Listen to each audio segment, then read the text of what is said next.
Bienvenue dans ce bref parcours de l'actualité. Le président Alassane Ouattara a inauguré ce jeudi l'hôpital Saint-Jean-Baptiste du village de Bodo. Situé dans le département de Tiassalé, la construction de l'hôpital a été cofinancée à hauteur de plus de 6 milliards de francs CFA par le gouvernement ivoirien et la Société d'études et de développement de la culture bananière, filiale de la compagnie fruitière de France. Cet établissement hospitalier confessionnel à but non lucratif va offrir des soins aux populations locales en particulier et celles de la Côte d'Ivoire en général. Nous vous proposons un extrait du message du président de la République. Notre ambition est de restaurer en profondeur le système sanitaire sur l'ensemble du territoire national.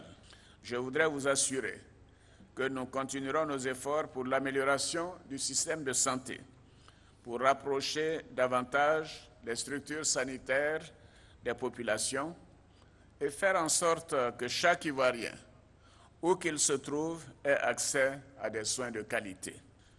Chère population de Bodo et de Tiassalé, je suis très heureux de vous remettre personnellement ce jour l'hôpital Saint-Jean-Baptiste.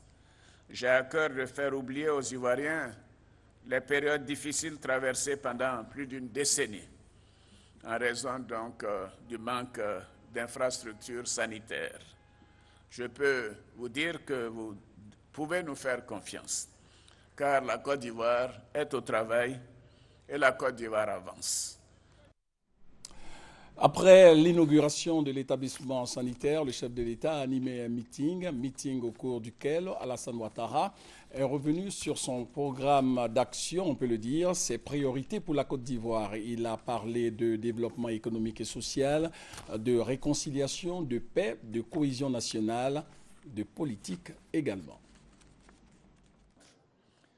Vous vous souvenez, la dernière fois que je suis venu vous rendre visite, c'était en 2009, à l'occasion de la campagne pour l'élection présidentielle qui a eu lieu en 2010 et qui a traîné un peu jusqu'en 2011. Et là, je viens aujourd'hui vous dire un grand merci pour votre soutien. Oui, merci pour le soutien que vous m'avez apporté à cette occasion. Et vous le savez, nous avons encore l'élection présidentielle en octobre de cette année, c'est-à-dire dans 6 mois.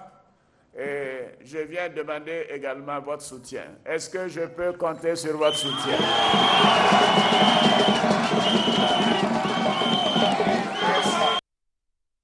À 20h, vous aurez les temps forts de la cérémonie d'inauguration de l'hôpital Saint-Jean-Baptiste et du meeting de Tiassalé. Et dans cette édition, vous aurez également le compte-rendu de notre envoyé spécial à Washington aux États-Unis. Sylvie Touré nous fera un premier point de la présence de la Côte d'Ivoire aux assemblées de printemps du FMI et de la Banque mondiale, ouvertes donc ce vendredi.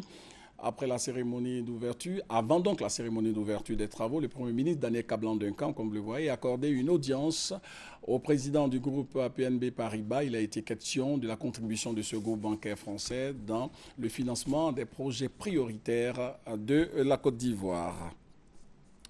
Des milliers de personnes ont manifesté ce jeudi contre la xénophobie à Durban, en Afrique du Sud, après plusieurs jours de violence qui ont fait au moins 6 morts. Hier, de nouveaux magasins tenus par des étrangers ont été pillés à Johannesburg.